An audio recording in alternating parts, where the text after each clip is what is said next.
राधे राधे। कैसे हैं आप लोग? ईश्वर कृपा से आप सब अच्छे होंगे। ईश्वर सब पे कृपा बनाए रखे, सबका कल्याण करे।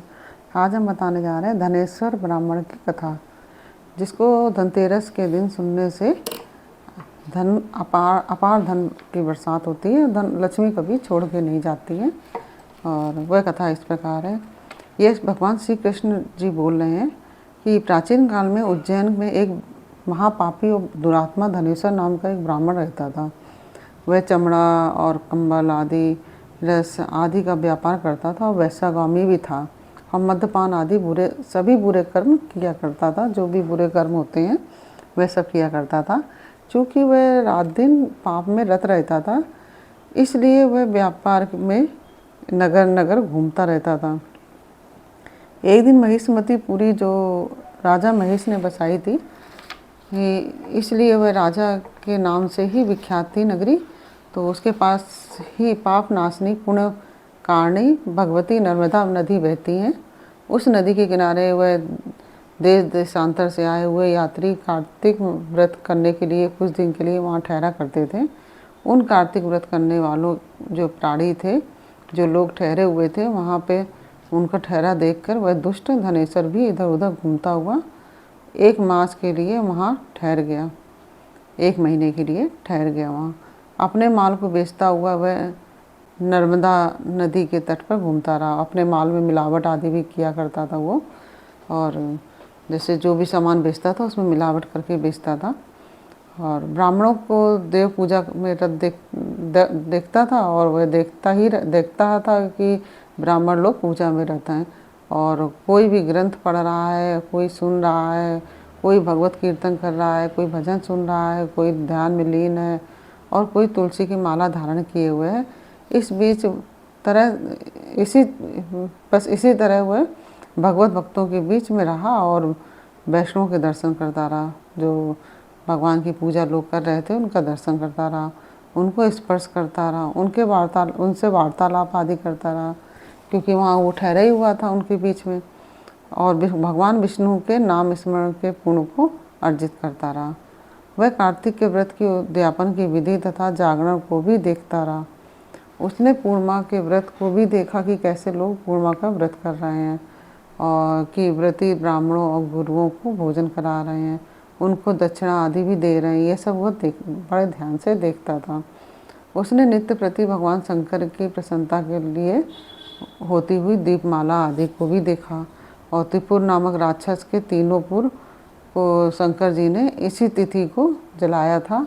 इसलिए शिव जी के भक्त इस तिथि को दीप उत्सव मनाते थे, क्योंकि उसी दिन भगवान ने त्रिपुर को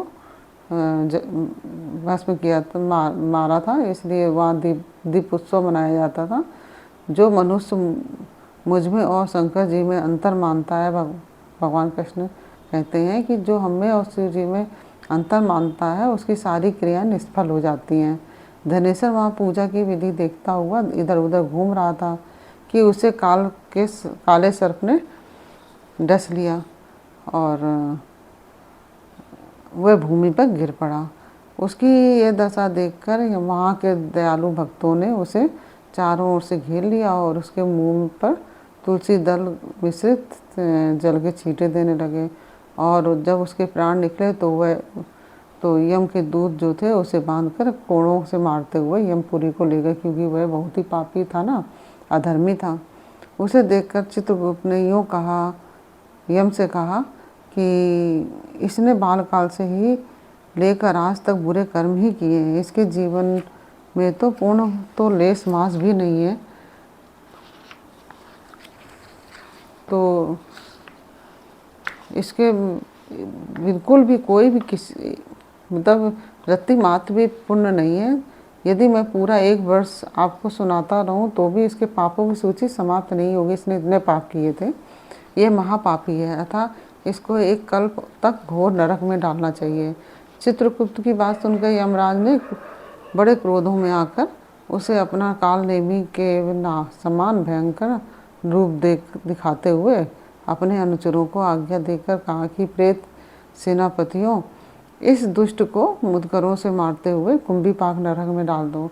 और वह उनके जो अनुचर थे वो उसको पीटते हुए कुंभीपाक नरक में डालने के लिए ले गए और सेनापति ने मुद्गरों से उसका सिर फोड़ते हुए कुंभीपाक नरक में ले जाकर खौलते हुए तेल के कड़ाव में डाल दिया।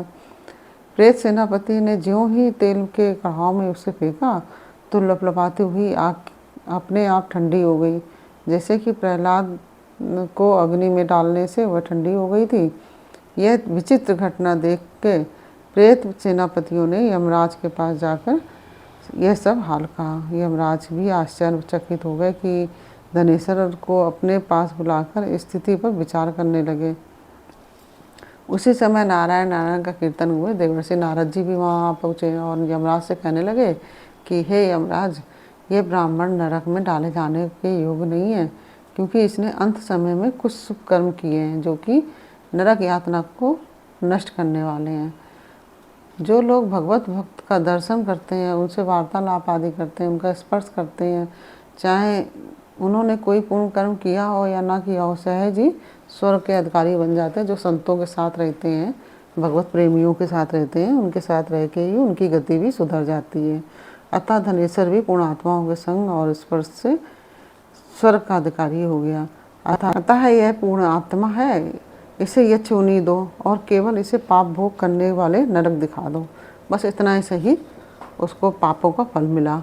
भगवान कृष्ण कहते हैं कि जब नारद जी ने ऐसा कहकर चले गए तो धनेश्वर को पुण्यात्मा समझते हुए यमराज ने दूतों को उसे नरक दिखाने की आज्ञा दी और इस प्रकार से उसका जो पाप कर्म थे उसके नष्ट हो गए, क्योंकि वो पूर्ण आत्माओं के बीच में रहा है और उस पूर्ण आत्माओं के बीच में संतों के साथ बीच में जो पूजा इत्यादि पाठ आदि करते हुए देखा, उसमें सिर्फ इतना करने से ही उसके सब जो पाप थे वो धुल गए।